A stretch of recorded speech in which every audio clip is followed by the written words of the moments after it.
अस्सलाम वालेकुम स्टूडेंट। आज हम चैप्टर नंबर 2 का आगाज़ करने जा रहे हैं फर्स्ट ईयर फिज़िक्स का, जिसका नाम है काइनेमेटिक्स।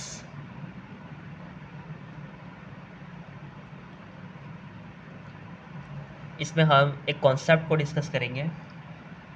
दो तरह की फ़िज़िकल क्वांटिटीज़ को डिस्कस करेंगे पहले, जिसका नाम है स्केलर और एक का नाम है आपके पास वेक्टर। तो एक क्वांटिटी होती है आपके पास स्केलर और दूसरी होती है वेक्टर। तो ये दो ऐसी फ़िज़िकल क्वांटिटीज़ हैं जो कि बाद बात हमारे पास यूज़ हो रही होती हैं।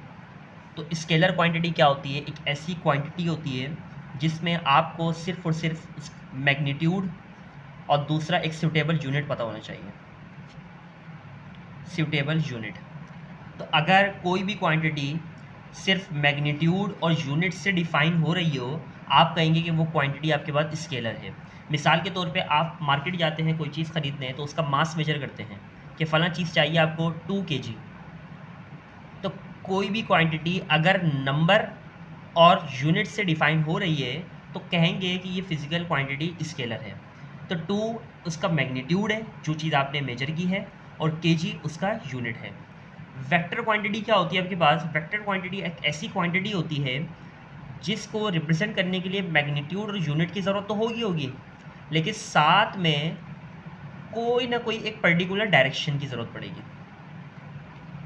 डायरेक्शन की मदद से ही अगर आप बता दो अपनी क्वांटिटी, तो फिर आपकी ये क्वांटिटी बन जाती है वेक्टर क्वांटिटी।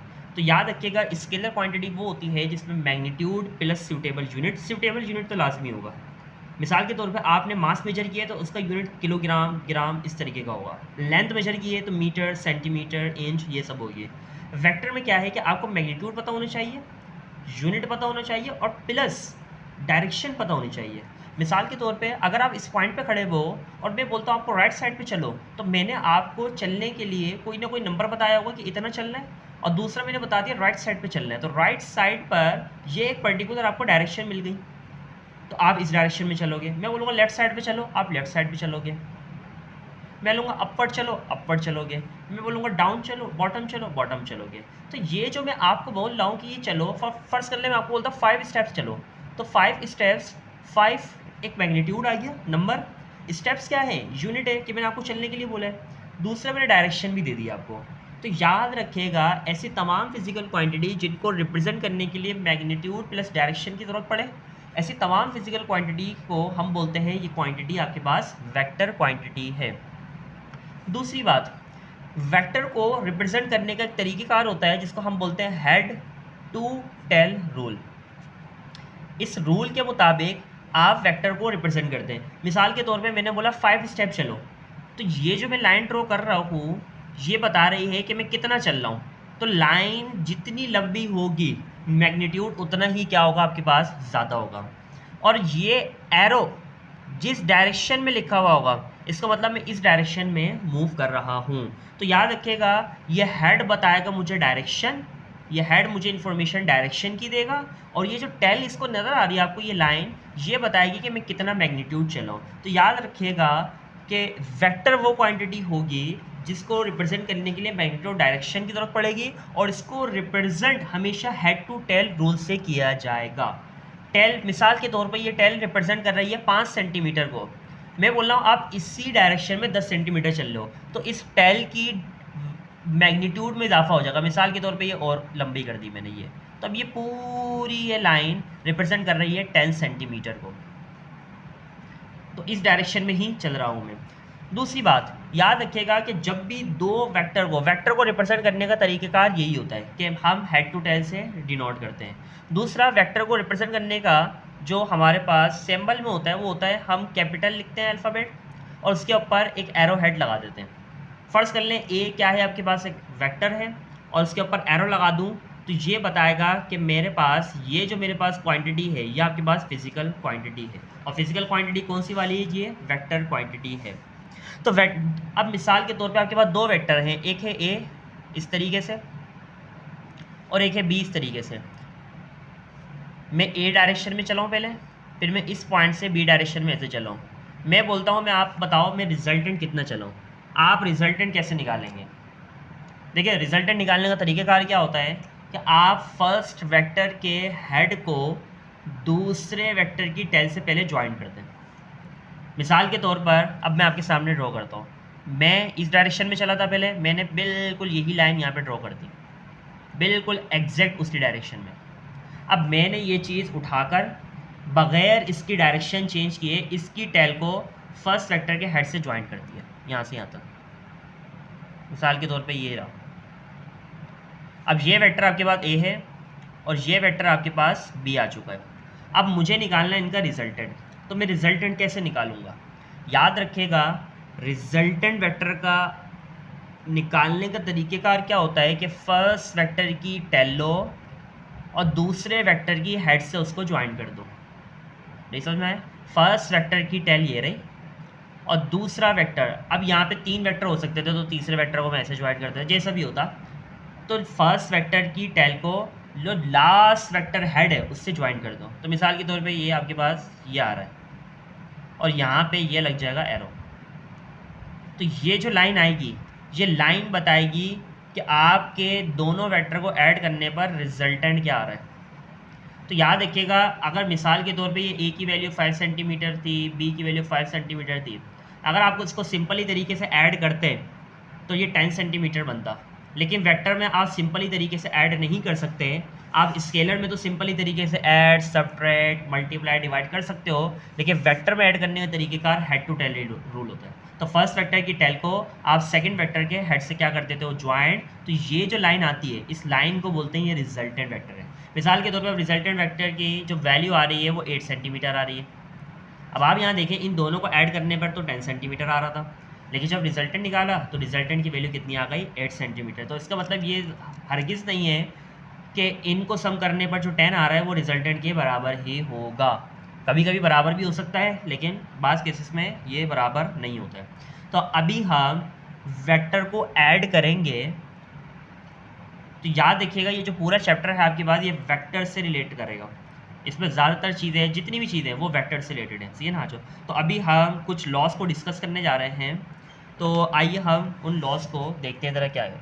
तो सबसे पहले आपके सामने लॉ लिखा हुआ है, जिसका नाम है commutative law for vector addition. Commutative law for vector addition क्या कहता है?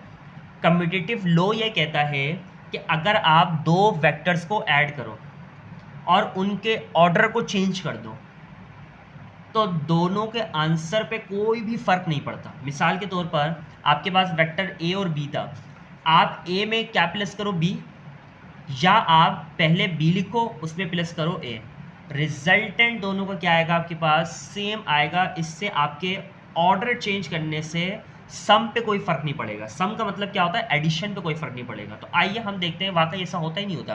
तो हमने लिखा the sum of vector addition remains the same irrespective of the order of vector.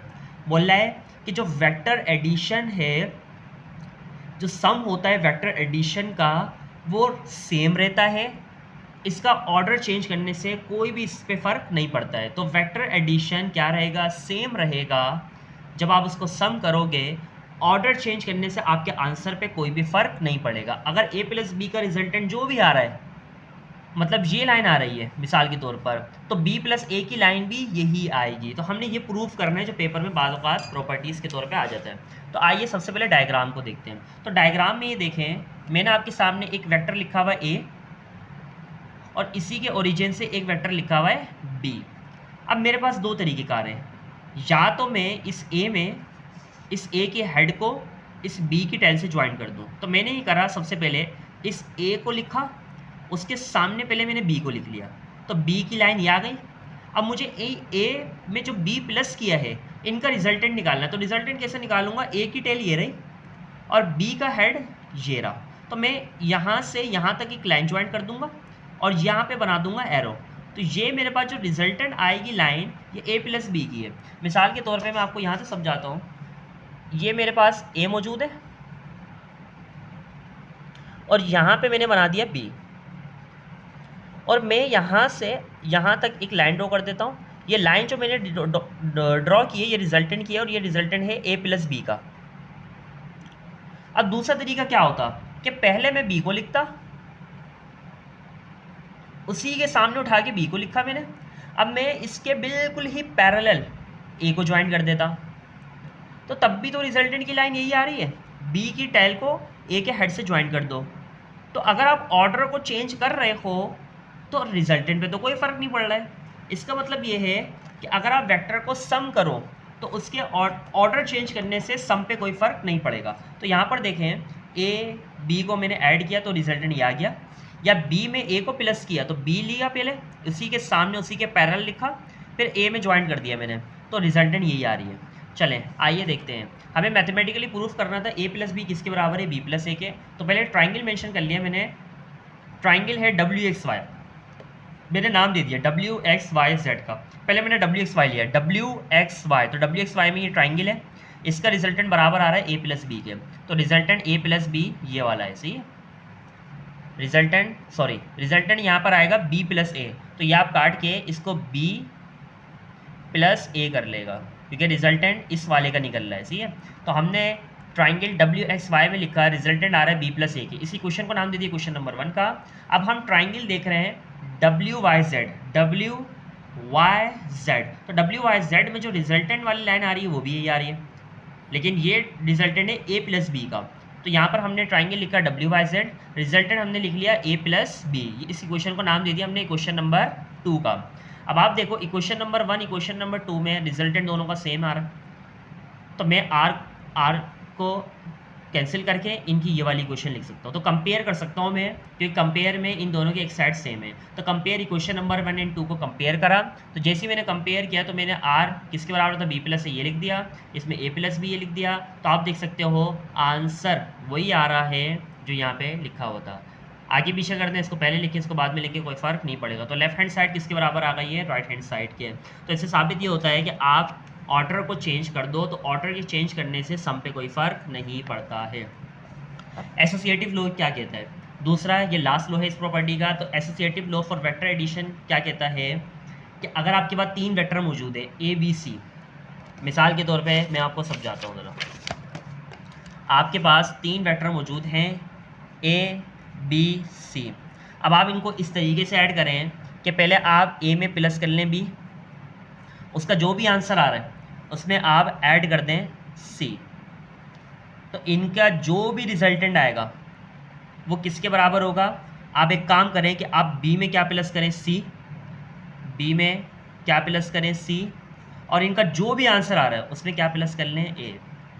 तो जो आंसर रिजल्टेंट का इसके लिए आएगा वो आंसर रिजल्टेंट इसके लिए भी वही आएगा। तो एसोसिएटिव लॉ ये कहता है कि हमारे पास अगर 3 वेक्टर हों तो 3 वेक्टर में से अगर हम ए प्लस बी, पहले ए में क्या प्लस कर लें बी, और उसका जो भी रिजल्टेंट आ रहा है उसमें क्या प्लस कर लें सी, या हम पहले ये तरतीब दे दें कि हम बी में क्या प्लस कर लें सी, और उसका जो भी रिजल्टेंट आ रहा है उसमें क्या प्लस कर लें ए, यानी इसको इसके साथ एसोसिएट कर दिया गया है।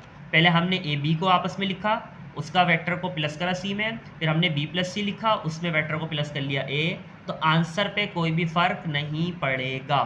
अब आपके सामने इस डायग्राम को समझने के लिए आइए हम डायग्राम को देखते हैं। तो आपके पास यहाँ देखें 3 वेक्टर मौजूद हैं। सबसे पहले हमने वेक्टर ड्रॉ किया ए, उसके हेड से दूसरा वेक्टर ड्रॉ कर दिया बी। पहले मैं इस वाले को बता रहा हूँ आपको, सही है ना। जो अब ए वेक्टर में आप बी को प्लस कर लो, जब प्लस करोगे तो लाइन ये वाली आ जाएगी आपके पास, यहाँ से यहाँ तक। मिसाल लें, आपको बताता हूँ मैं, देखें आप वेक्टर लें इस तरीके से, ए वेक्टर लें, ए वेक्टर पहले ये वाला प्रूफ करते हैं, उसमें इस बी वेक्टर को आप प्लस कर लें। जब प्लस करूँगा तो ये वाली लाइन आपकी रिजल्टेंट आएगी ए प्लस बी की, ये जो रिजल्टेंट आ रहा है ये ए प्लस बी का आ रहा है। अब आपके पास ए प्लस बी का जो भी रिजल्टेंट आया है, ये वाली लाइन जिसको मैंने ये हाईलाइट कर दिया, इसमें आप ऐड कर दो किसको, सी को। तो सी को मैंने ऐसे ऐड कर दिया, ये सी है। तो ये जो मेरे पास सी वाला वेक्टर था ये मैंने बी में ऐड नहीं किया है, मैंने ए बी का जो रिजल्टेंट ये वाली लाइन आई थी इसके हेड से ऐड कर दिया। अब ए प्लस बी में अगर मैं सी को ऐड करता हूँ तो मेरे पास ये वाली लाइन यहाँ से यहाँ तक आ जाएगी। तो ये मेरे पास जो रिजल्टेंट निकल कर आ रहा है ये इस वाले का आ गया, ए प्लस बी का जो रिजल्टेंट था वो लिया मैंने, और उसमें मैंने किसको प्लस करा है, सी को प्लस करा। अब मेरे को लाना है इस वाली इक्वेशन को। तो इस वाली इक्वेशन को मैं देखें कैसे करूँगा। सबसे पहले मैं एक काम करता हूँ, आपको अलग से डायग्राम बनाता हूँ। मैं पहले बी लेता हूँ और उसमें ऐड कर देता हूँ सी को। बी लिया, उसमें ऐड कर दिया किसको, सी को, ये रहा। अब इसका रिजल्टेंट यहाँ से यहाँ तक आएगा। तो ये रिजल्टेंट जो आ रहा है ये बी प्लस सी का आ रहा है। अब बी प्लस सी में किसको ऐड करना था, ए को, तो ए बिल्कुल एज इट इज लिख दें आप इस तरीके से।